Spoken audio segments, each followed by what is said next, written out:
I were to talk to me in the past, I would say, hey, go get some free help over here, go talk to these people, go do this, do your plan, just like have a little bit more to it before you go. And but I will say that with all of that said, you know, I didn't burn bridges. I still have a great relationship with the organization that I left at the time. That people are craving, you know, human connection these days, Yeah. with all of the social media and stuff and all the highlight reels. You don't know what's real. You don't know what isn't, you're not seeing the stuff, under the covers. Whenever you have an increase in visibility, everyone thinks that that's what you want, but then there are shadow sides to that. And one of the sides to that was that it seemed sort of threatening to the organization I was working with at the time. You know, I love to build communities online. It's hard for me to make myself go out and interact in public all the time. It drains me pretty fast, although I need it and I know that. And so that also kind of, keeps prodding me to always, sort of chip away at this question of what is it that drives us, compels us to come together, what makes it work, and what makes it go sideways. I had quite a bit of social anxiety when I was younger, and still do, to be honest, but I also know myself better now, and I think I understand, it's kind of like a medicine, and to make yourself go out and engage with people, you learn and you grow. And I think the antidote to my anxiety was focusing on the curiosity about other people. What do you do when being seen suddenly feels risky? In this episode of Be Seen, Be Heard, Be Proud, leadership speaker and trust strategist Kiki Litalia shares an honest and thoughtful conversation about growth, trust, and leading through moments of uncertainty. Kiki reflects on a time when her rising visibility was met with resistance and how choosing not to shrink became a turning point in her career and identity as a leader. The conversation explores why trust is essential to leadership and community, how meaningful connection is built in a divided world, and why vulnerability is often the doorway to resilience. This episode is a powerful reminder that leadership isn't about playing small. It's about staying aligned, even when the path forward feels uncomfortable. Join me. And one more thing before we get started, y'all. Can you subscribe to my podcast and leave a review? Can you like on social media and share an episode or two? Thank you. Welcome to my podcast, Be Seen, Be Heard, Be Proud. And I am so excited for my guest today. I'm not sure how to pronounce your last name. It's Kiki Litalia. Oh, you did a great job. That's perfect. I Yes. got it? Yes. Oh First my gosh. try, right out of the gate. Welcome. Yeah, thank you. Kiki is a leadership speaker, a trust strategist. I want to know what that is. And a longtime community builder who helps people navigate change when life and work don't go as planned. And we know all about that. More than 16 years leading and evolving one of the association industry's most trusted media communities. She now speaks and consults on resilience, identity, and leadership through uncertainty. Her signature talk, When Things Go Sideways, helps leaders regain clarity, confidence, and direction in moments that would otherwise cause them to freeze or shrink. I really like that. So my first question to you is, when have you felt that you had to shrink, and how did you manage that professionally and personally? I think, gosh, it's so hard to tell these types of stories, right? Because, they're the ones that we like to, I think a lot of times, I'll speak for myself, they're the ones that I'm not, that's not the highlight reel, right? It's not the part where it's like, oh, I'm really proud of this. So let me talk about the times when I wanted to be, or somebody's been telling me to be smaller or some lesser version of myself than I am. Um, I think that one of the times that I have faced that was kind of early on, where I started to become more visible in the association industry and had started at that time a community and a podcast. It started out as a tweet chat with the most pornographic sounding hashtag ever, Asin Chat, as association chat. And I was working for someone at the time, and this is before I'd gone out on my own. And great people, great organization. But I think that whenever you have an increase in visibility, everyone thinks that that's what you want, but then there are shadow sides to that. And one of the sides to that was that it seemed sort of threatening to the organization I was working with at the time. And being asked to speak and do all of this stuff and becoming more visible on my own aside from that work. Somebody asked me, you know are you working more for us? Is this visibility good for us, or is this better for you? And the implication was that I really kind of needed to dial it back a little bit and not be out there quite as much as I was at the time. And I knew that that was pretty much a sign for me that I need to kind of move on, and probably need to go, even though I didn't have any idea about what I was going to do. But I knew that that was a sign that, if somebody's asking you to shrink back, you have to say, maybe I've outgrown this spot, or maybe this just isn't my place anymore. So, yeah. Yeah, I mean, I think a lot of times, employers, they don't really take into account that we have our own lives outside of work, Yeah. right? And that we're doing other things.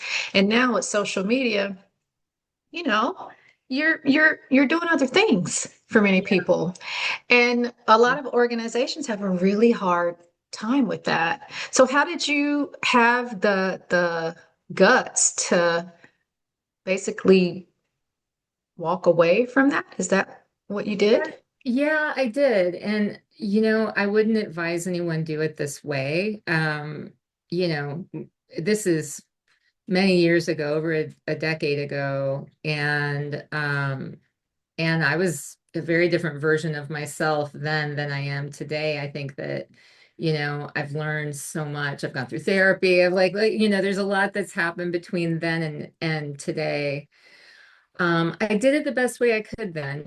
I knew I needed to move on. I jumped into working for myself sooner than I should have, probably, because I didn't have a really good plan, but I had one person who was offering to be my client that would, I thought, be if I just start with them, that's my basic, level to have business and continuity. And all I have to do is add to that. And anybody who's in business for themselves should know that, if you're relying on one big client, that big client, if anything, if they're ever not happy, or if that power dynamic that you have there exists, where there's a lot of balance or imbalance, actually, then there's danger, right?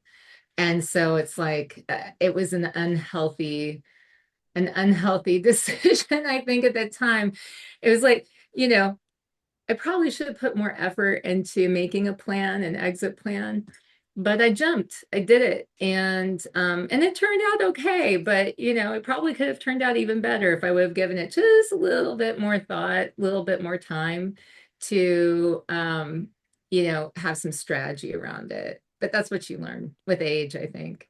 Yeah, I think so too. They say like if you jump, the how somehow shows up, and helps you along the way. But that must have been pretty Scary, I would think. Super Like to, scary, super scary, and at the time lived in the DC metro area, which is kind of an expensive place to live. And so, when you have a child and you have a spouse and you both are relying on each other to make responsible decisions. I had talked it over with him, and he was supportive.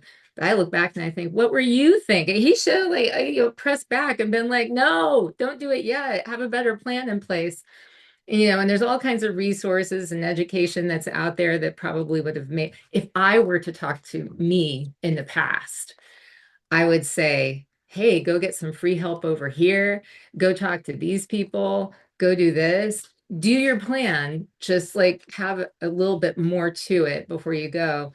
But I will say that with all of that said, I didn't burn bridges. I still have a great relationship with the organization that I left at the time.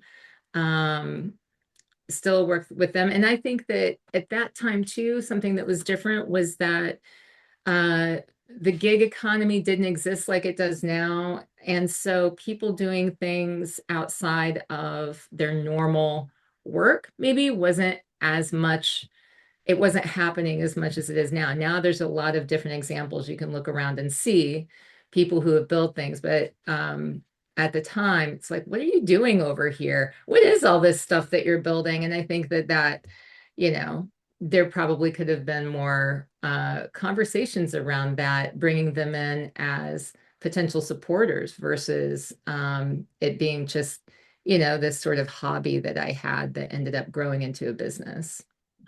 a successful business Yeah. at that. Yeah. You know, now you mentioned in your introduction that you are a trust strategist. Yes. Yeah. I've It's never a heard weird that term thing. before. Yeah. Yeah.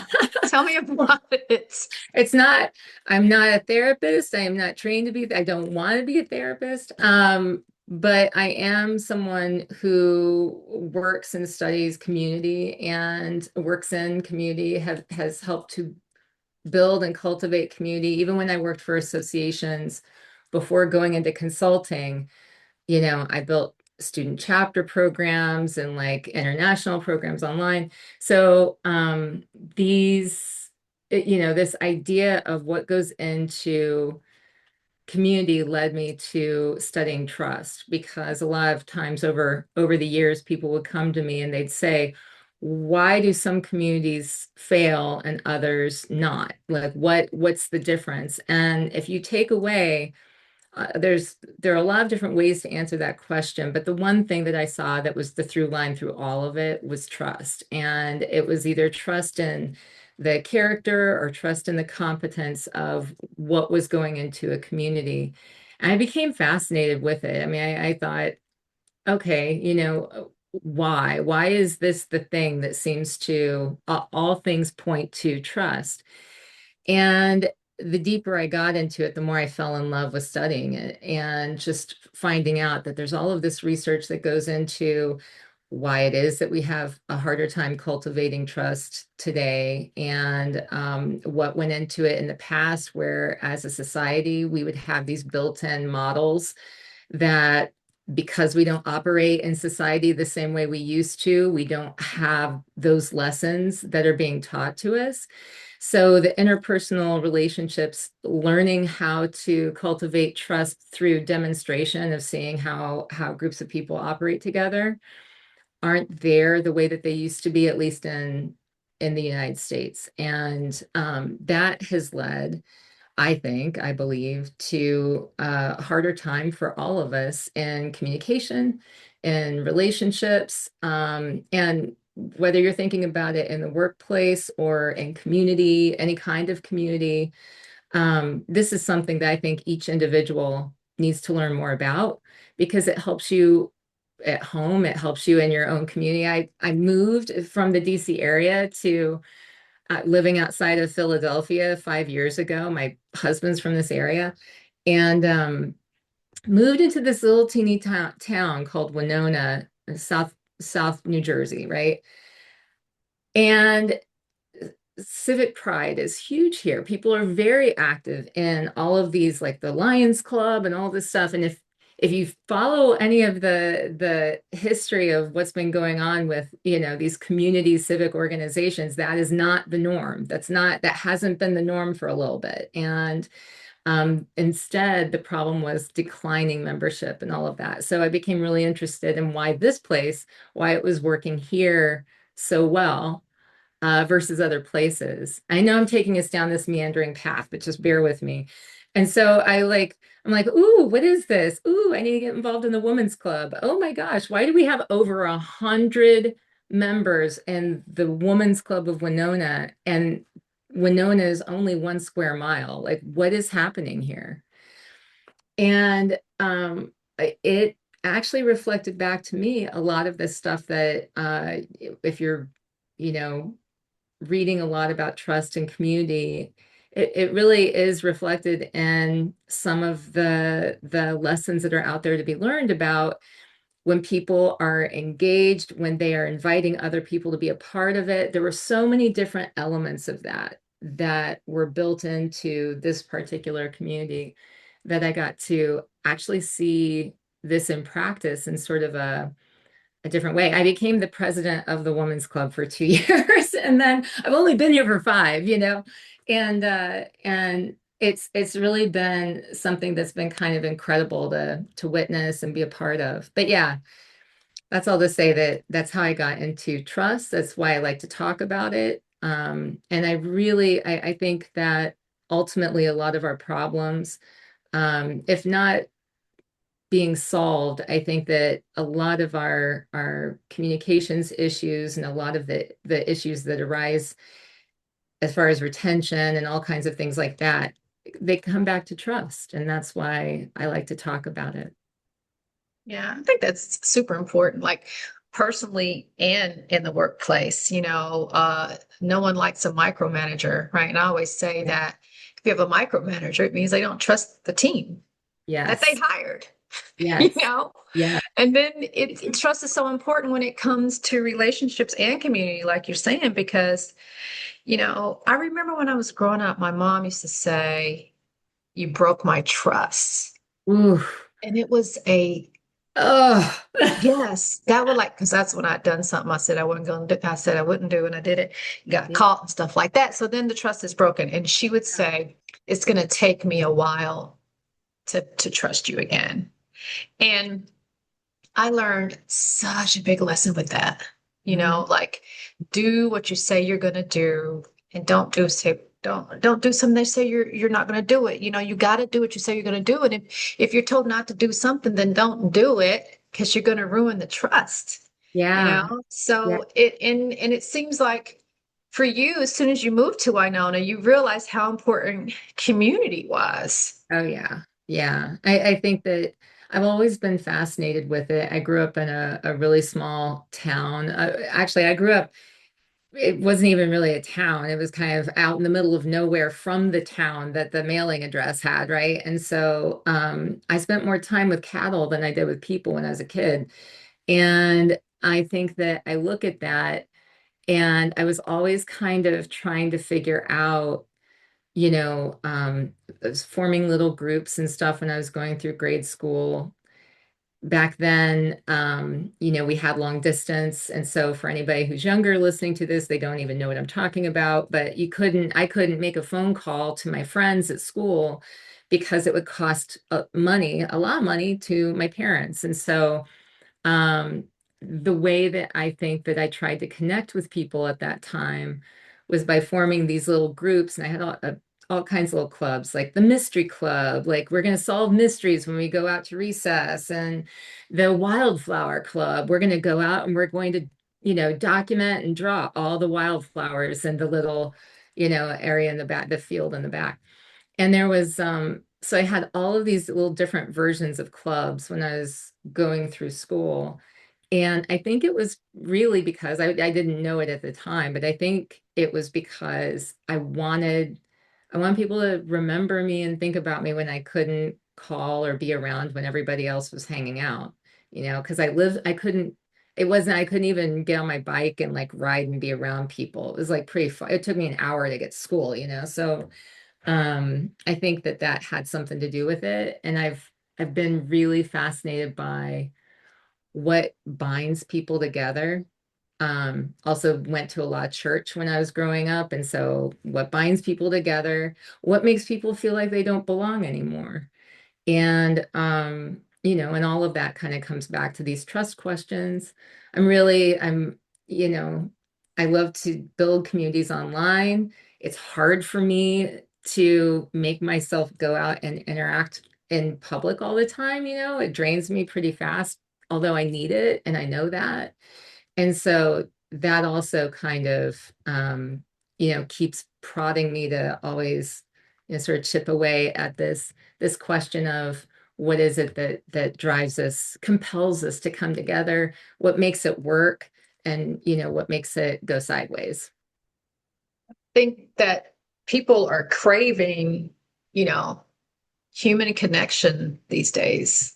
Yeah. You know, with all of the social media and stuff and all the highlight reels, you don't know what's real. You don't know what isn't, you know, you're not seeing the stuff, you know, under the covers.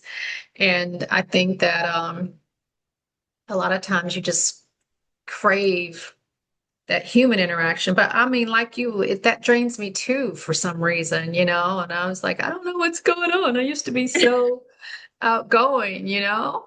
Yeah, I don't know. I like I get and I know sometimes it surprises people because I seem like, you know, I've got a lot of energy to like bring out into the world. But oh my gosh. And it's you know, I had quite a bit of social anxiety when I was younger. And still do, to be honest, but I also know myself better now. And I think I understand, you know, it's kind of like a medicine. And to make yourself go out and engage with people,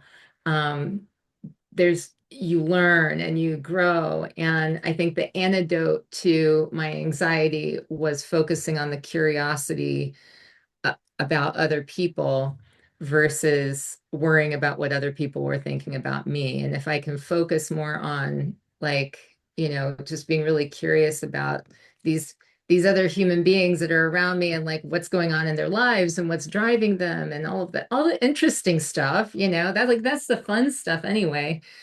If I can get lost in that and not focus so much on my fear of what others might be thinking about me or how they might be judging me, then that's allowed me to spend a little bit more time, you know, engaging with others. But oh my gosh, I got to tell you, when I thought I knew a lot about community till I became president of the women's club here. And let me tell you, some of these people have lived here their whole lives, right? And they've grown up, they long backgrounds, histories, stories. That's a whole other interview we could do that's just about that. But I mean, we had the first female mayor that was who's part of the women's club. She born and raised in this area, but she was going up against another woman. Either way, it was going to end up being the first female mayor of Winona, New Jersey. They both belong to the women's club.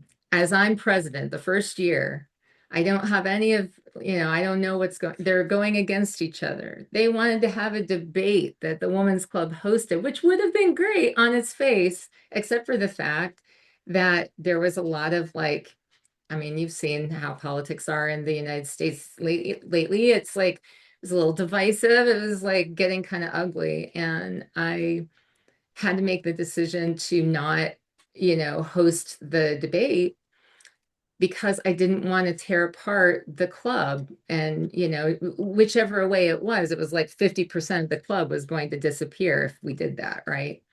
So, so, you know, it came with a lot of issues. And you want to talk about like some questions and doubts of self and everything. I thought, what did I do? Why did I say yes to taking on this role in leadership when all I really want to do is be invited to somebody else's barbecue, you know, like I just want to meet my neighbors.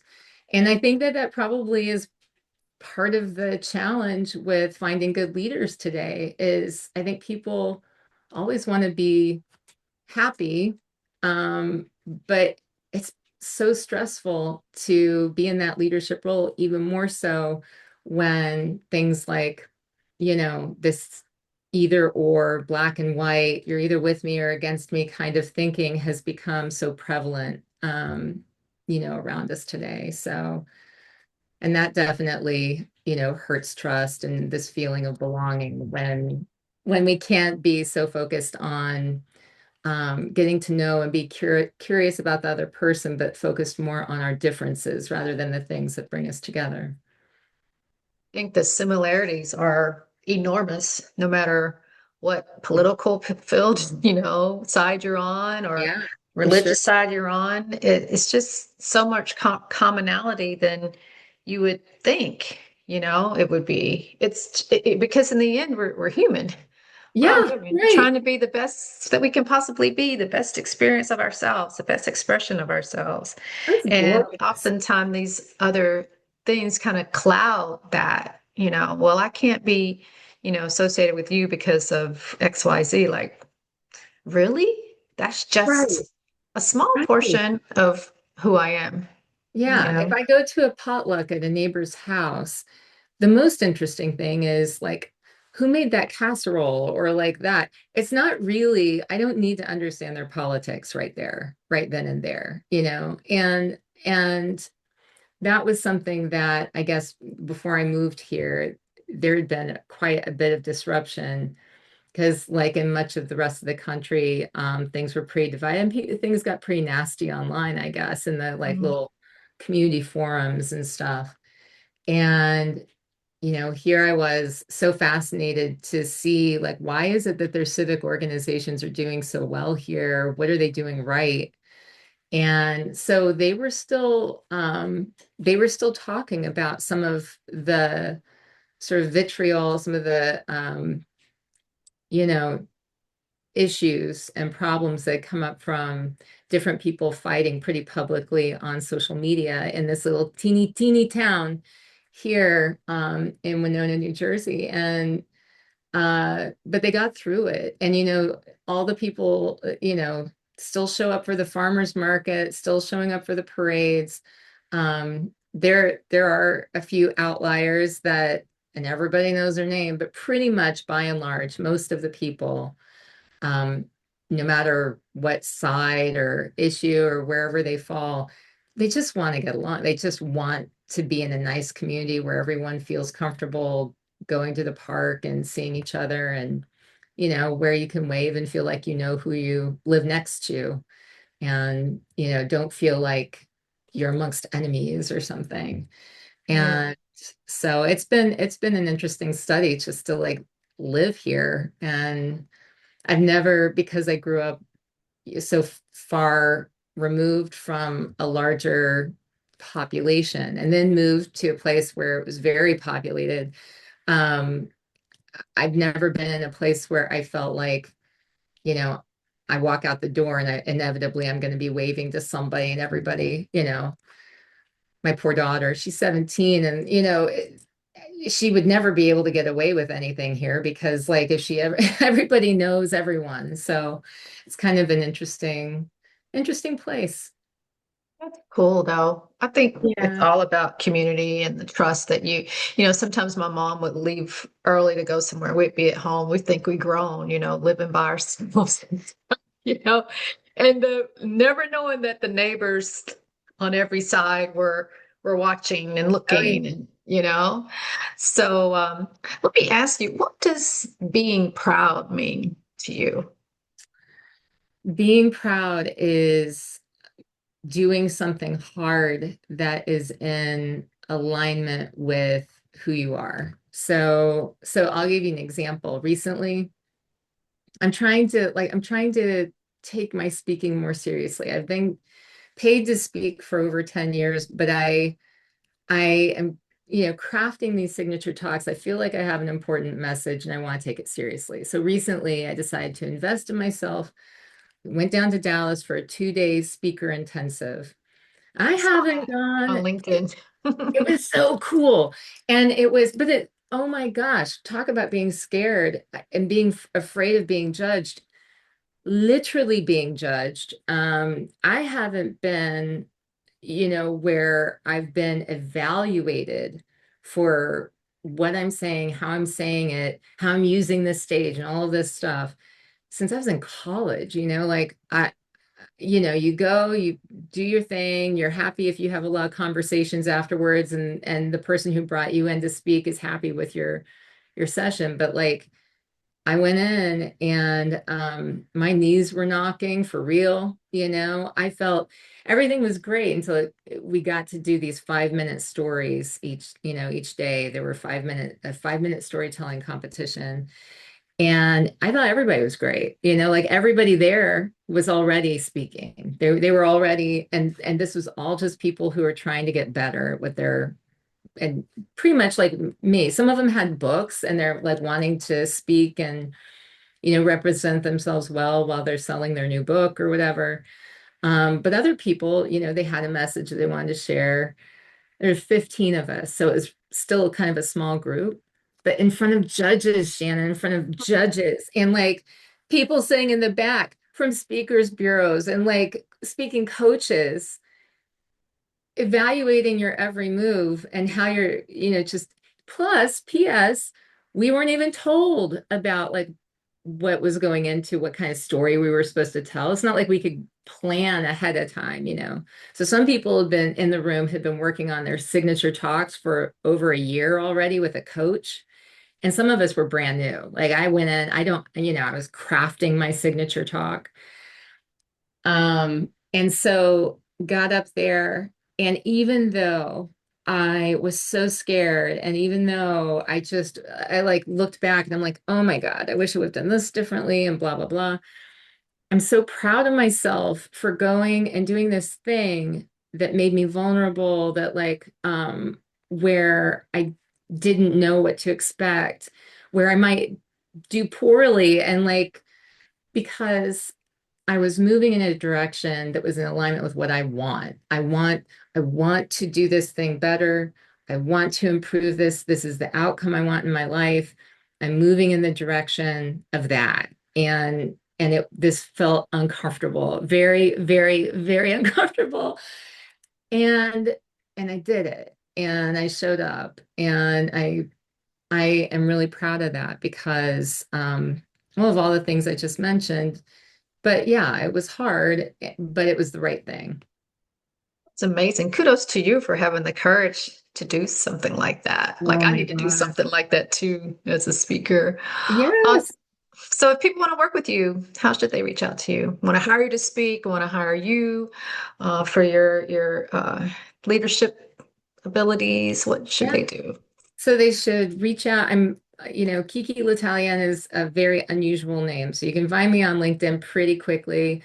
You can also look on amplifiedgrowthmedia.com, and amplifiedgrowthmedia.com will take you to everything about my speaking and the different types of services I provide. I will say I'm trying really hard to limit the amount of the consulting services they do, just so I can focus on these different pieces that matter so much. So, I have a couple of things, a couple of spots that would be available for that, but I'm really trying to keep it limited so I'm not spread too thin. I learned this from the past. I'm trying to stay focused. Makes sense. Thanks for joining me today. Keep being fabulous, everybody. Bye.